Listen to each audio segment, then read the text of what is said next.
Hey everyone, how are you? Welcome back to another video. In the latest Fantasy Battles video, we put Johnny Lawrence 1984 against Miguel today, and the winner was Johnny Lawrence. To see how close Miguel stacked up and why, you can check out that video, which I'll link it down below. Now in the comments, a lot of you wanted to see a breakdown between Hawk and Daniel LaRusso 1984. So here's the thing, Daniel wins a lot of the time because, well, plot armor. Kinda has to. Now, I don't think he would really have won against Mike Barnes if it wasn't a tournament point-to-point system. If it was on the streets, Mike would quickly get up or counter the attack on the ground and put Daniel to sleep with his overbearing and aggressive karate style. However, we can't just say it's plot armor. There are some very interesting techniques that both Daniel and Hawk have, and different fighting styles, which we can analyze. Now, Hawk to me isn't like Johnny at all. To me, Hawk is more like Dutch, with a bit of Johnny in him. He's fully in the dark side, now 100% motivated by his own mental demons, and you can really tell there's a ton of insecurity going on up there that really just kind of fuels his rage and hatred for his enemies. If he loses a fight, then all of his doubts and insecurities win. I feel like this is something that really sets Hawk apart, where he has everything to lose in a fight, and this makes him very dangerous, and it makes him want it more than just self-defense like maybe Daniel. Hawk's super aggressive. He's like a smaller, faster, albeit weaker and less experienced version of Mike Barnes. When it comes to John Kreese's karate, he is the poster boy. And we saw Johnny hesitate when Kreese ordered him to sweep the leg. You could see the question in his eyes, like, is this really okay to do, or is this just going too far now? I really don't think Hawk would hesitate. He just follows orders, and good soldiers follow orders. Am I right, troops? Now, Daniel is calm, cool, and collected. I think if Hawk met him on the street back in 1984, I think Daniel would land a few kicks and punches on Hawk, but it would just anger Hawk more, and he would show no mercy, especially if a crowd was around, and this is really important in this analysis breakdown. I feel like that's Hawk's superpower. He's like Ryan McCarthy from Never Back Down. Without a crowd, he doesn't really care to fight.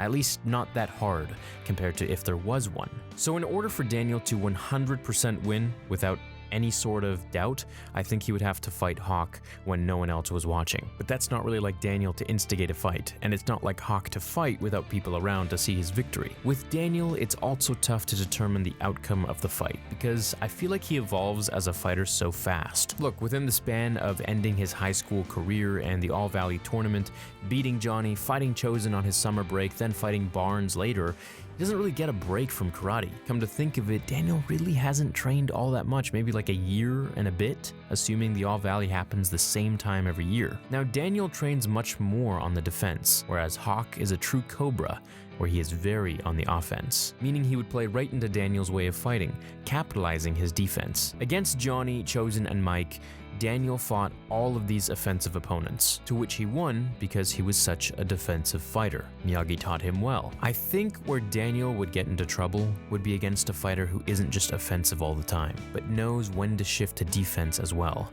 then strike like a Cobra when the time was right, flicking the on-off switch between defensiveness and offensiveness. I really think this would be where Daniel would have a hard time, or of course against a behemoth of an opponent like Mike Barnes if it were in the street. Now let's be real, once again, Daniel only won that tournament because of the point system. Otherwise, Mike would have gotten right back up and completely destroyed him, kind of like he did in Miyagi's garden. I think Daniel pre-Miyagi would lose to Hawk, so like when he was getting bullied by Johnny and all them, but after or during the All-Valley tournament, I think he would beat Hawk.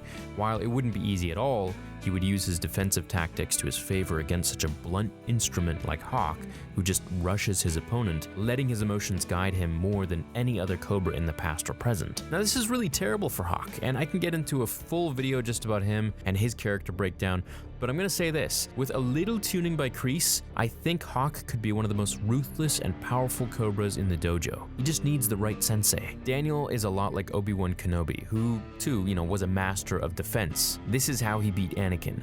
Not that he was a better swordsman or more in shape or more powerful, but on sheer defense mastery alone. He was able to find an opening to defeat Anakin, and I feel Daniel would do the same thing with Hawk, especially as he progresses progressed in his karate career. That all said, Hawk would be extremely dangerous and volatile to fight if it were in public, where his ego was up for grabs. Let me know what you think about the outcome of this fight. We will eventually have one fantasy battle where I think one of the new guys from Cobra Kai will eventually win, at least in some point. We could even do, you know, like present day Daniel versus maybe even Hawk today. I don't know. Well, now that would be stupid. I guess Daniel would absolutely cream him. But okay, I guess Daniel wins in all cases here. But, you know, maybe Chosen versus, I don't know, Miguel or something. We need a really crazy character in season 3, I feel like. Someone who's just absolutely diabolical. Like a Mike Barnes Jr. or something. I don't know. Well, we'll see what happens. Have a great day. See you in the next video. And remember, pain does not exist in this dojo, does it?